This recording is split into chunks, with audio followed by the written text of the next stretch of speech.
प्रिय विद्यार्थियों, मैं शिवम गुप्ता अपने YouTube स्टूडियो में आप सभी का हार्दिक स्वागत करता हूं।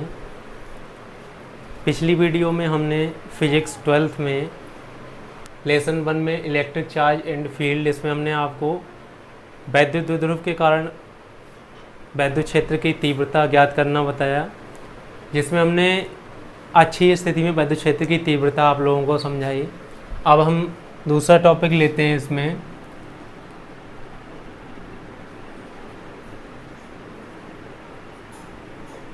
निरक्षीय स्थिति में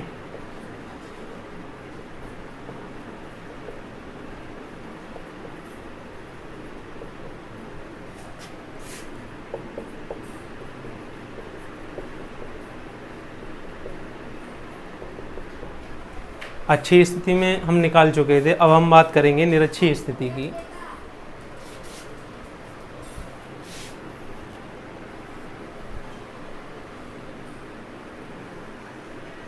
हम सबसे पहले एक वैद्युत द्विध्रुव लेते हैं। एक ऐसा निकाय जिसमें दो समान किंतु विपरीत प्रकृति के आवेश एक दूसरे से अल्प दूरी 2L पर स्थित होते हैं। हमने एक -q आवेश ले लिया और एक +q आवेश ले लिया, और ये एक दूसरे से अल्प दूरी पर स्थित होते हैं। हम मान लेते हैं ये दूरी 2L है, ये द्विध्रुव का केंद्र है, और ये टोटल दूरी 2L है। केंद्र से अगर -q आवेश की दूरी देखें तो L है, और ये वाली दूरी भी L है, तो टोटल हो गई 2L।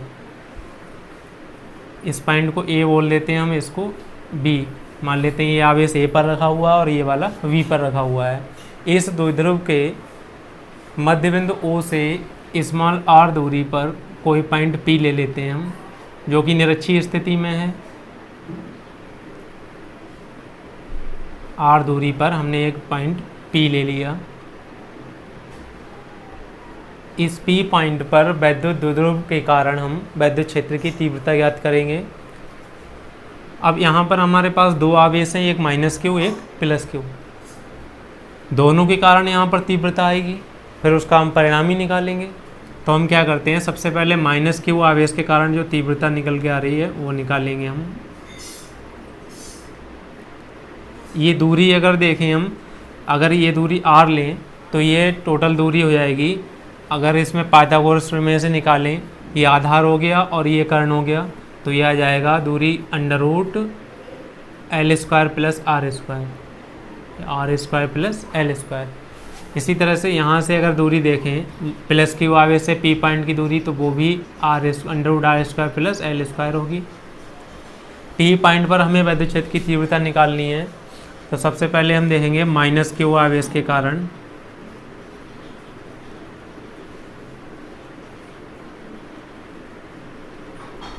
बिंदु P पर वैद्युत क्षेत्र की तीव्रता।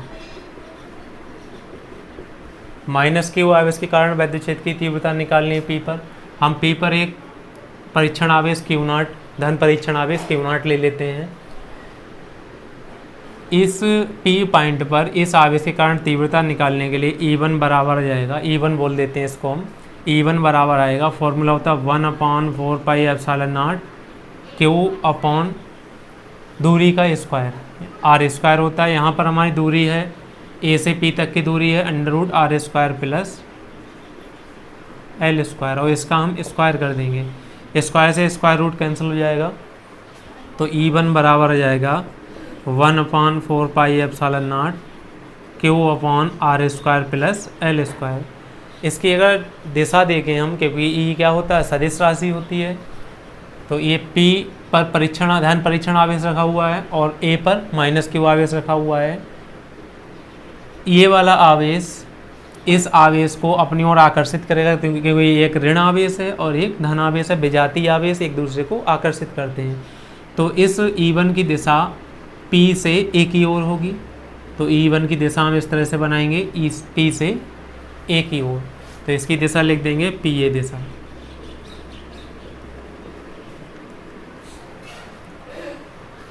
ये हमारा -q आवेश के कारण P पर वैद्युत क्षेत्र की तीव्रता निकल के आई।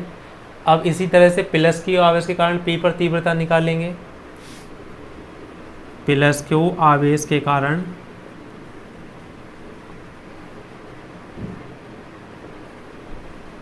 बिंदु P पर विद्युत क्षेत्र की तीव्रता।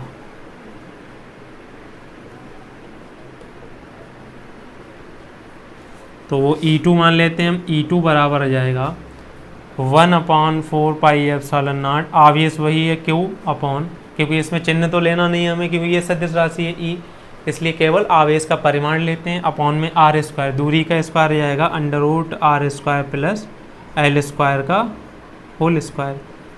स्क्वायर से स्क्वायर रूट कैंसिल हो जाएगा, तो E2 बराबर जाएगा 1/4πε0 Q upon R² plus L square. अब इसकी दिशा की बात करेंगे हम, तो यह धन परीक्षण आवेश है, ये भी पॉजिटिव आवेश है, तो ये वाला आवेश इसको प्रतिकर्षित करेगा, तो इसकी दिशा P से दूर को होगी, तो E2 की दिशा ये आएगी। इसको हम लिखेंगे BP दिशा में, B से P की ओर दिशा है इसकी।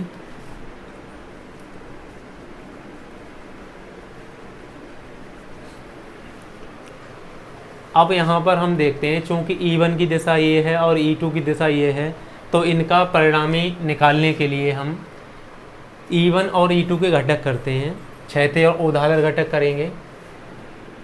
इसमें E1 का ऊर्ध्वाधर घटक आएगा E1 sin थीटा, अगर इस एंगल को हम थीटा ले लें तो आएगा E1 sin थीटा। और इसी तरह से अगर क्षैतिज घटक की बात करें तो ये आएगा E1 cos थीटा। अब E2 के घटक करेंगे, तो E2 का ऊर्ध्वाधर घटक आएगा इस दिशा में E2 sin थीटा, और E2 का क्षैतिज घटक हो जाएगा E2 cos थीटा। इसके घटक करने पे क्या मिलता है हमें, E2 sin थीटा और E1 sin थीटा एक दूसरे के अपोजिट डायरेक्शन में हैं, इनकी दिशाएं विपरीत हैं, एक नीचे की ओर दिशा है, एक ऊपर की ओर। और E1 का मान और E2 का मान सेम है, दोनों की वैल्यू क्या है 1/4πε0 Q/R², ये भी है 1/4πε0 Q/R² plus L square. Same E1 E2 का मान सेम है, साइन थीटा का मान दोनों के लिए सेम होगा, तो E1 sin theta E2 sin theta बराबर हैं, इसलिए क्या होगा, ये दोनों एक दूसरे को निरस्त कर देंगे, और जो परिणामी हमारा निकल के आएगा वो केवल क्षैतिज घटक से प्राप्त होगा।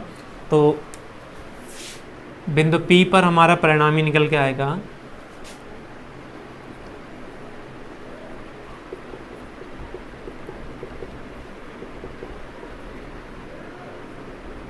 बिंदु P पर परिणामी तीव्रता आ जाएगी E बराबर E1 cos थीटा और प्लस E2 cos थीटा।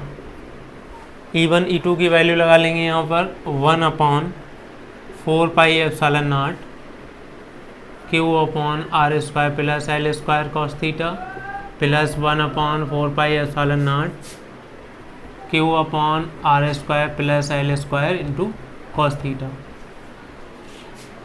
अब यहाँ पर दोनों वैल्यू सेम है, तो ये बन जाएगा 1/4πε0 Q/R² plus L square into 2 cos theta. तो ये बन जाएगा 1/4πε0 Q/R² plus L square into 2 into cos theta की वैल्यू यहाँ से निकाल लेंगे। cos थीटा आएगा, cos थीटा होता है आधार बटे कर्ण, आधार यानी बेस हो गया हमारा L और कर्ण हो गया √R² प्लस L स्क्वायर, तो यह जाएगा L/√R² प्लस L स्क्वायर। इससे क्या बन जाएगा 1/4πε0 2QL बन गया ऊपर 2QL अपॉन में जाएगा R² प्लस L स्क्वायर की पावर 1 पावर ये है, और अंडर रूट लगा है, इसका मतलब 1/2 पावर ये है, 1 और 1/2 पावर जोड़ेंगे तो बन जाएगी 3/2। तो ये बनेगा 1/4πε0 2QL को हम P लिखते हैं, वैद्युत विद्युत आघूर्ण होता है ये P बटे, ये बन जाएगा R² प्लस L स्क्वायर की power 3/2 because P equals to 2QL, इसलिए हमने इसको P लिख दिया। अब यहाँ पर हम देखते हैं जो L की वैल्यू होती है much less than R, L की वैल्यू R की तुलना में बहुत छोटी होती है, इसलिए L स्क्वायर को छोड़ देते हैं एल स्क्वायर को छोड़ने पर हमारा ई बन जाएगा 1/4πε0 P upon R square plus L square में एल स्क्वायर को छोड़ दिया तो आर स्क्वायर की पावर बची 3/2। आर स्क्वायर की पावर जब 3/2 करेंगे, हम जानते हैं पावर पे अगर पावर लगी हो तो पावर की गुणा हो जाती है, तो 2 की गुणा करेंगे 3 बटे तो 2 से 2 कैंसिल हो जाएगा, पावर बचेगी 3, तो यह जाएगा P/R। ये फॉर्मूला है हमारा निकल के E बराबर 1/4πε0 P/R3। ये होता है वैद्युत द्विध्रुव की निरक्षीय स्थिति में वैद्युत क्षेत्र की तीव्रता। ये हमारा आंसर हो गया। धन्यवाद। अभी के लिए बस इतना, मिलेंगे अगली वीडियो में।